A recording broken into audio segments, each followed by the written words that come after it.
So we're going to cover some quick tips about keeping your audience. Now, I'm going to put up another video tomorrow that's going to be about gaining an audience, growing an audience, but honestly, it's more important that you keep the subscribers that you have, and even if it's just 5 or less, it's much easier to keep hold of people that are currently watching your stuff than it is to find new folks. So the thing that you want to keep in mind about YouTube is that it is very much a personality-driven medium.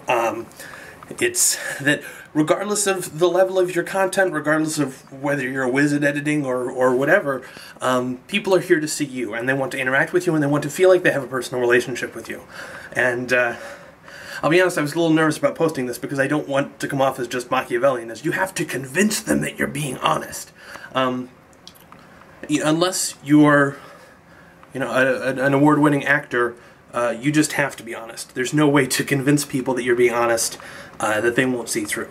You may be able to fool a few people, but there are going to be enough people who see through when you're trying to convey something that isn't legitimate. The biggest way to keep your users and to your subscribers is to interact with them. What I have noticed personally is that it really helps to drive interaction on your videos to ask a question. But an important distinction is, don't say, let me know what you thought down in the comments, or don't say, and feel free to comment if this has happened to you, or things like that, because it's dissociative. What you want to say is, what do you guys think about this? You want to talk directly to the person that's watching so that they feel that you are directly asking them a question. But just as important, and this goes back to the honesty thing, you need to actually care about the answer. If you are coming up with a question for the sole purpose of trying to get people to comment, they're going to see through that.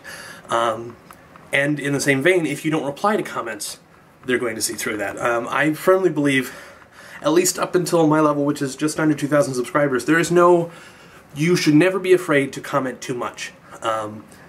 And to the extent that you can have a personal relationship with as many of your loyal people as you can, that's great. So don't ever be afraid to reply and follow up with people. It gives them the sense that you actually do value their feedback, and that this is more of an interaction than a monologue. So just keep those in mind when you're trying to hold on to your current subscribers. Make sure that you are looking at the camera, even if you're doing even if you're not doing vlog type stuff. If there's an occasion where you have the opportunity to interact directly. If you look at a channel like AVBite, they do their main videos, which are fourth wall videos, which means they're not looking at the camera usually, or they're certainly not interacting with the audience. But then they have their comments video on Friday, where they are very much talking directly to their subscribers. So you want to make sure that you find some way to make sure that you come across as accessible and available, because people aren't there to watch a movie, they're there to develop a relationship with a person.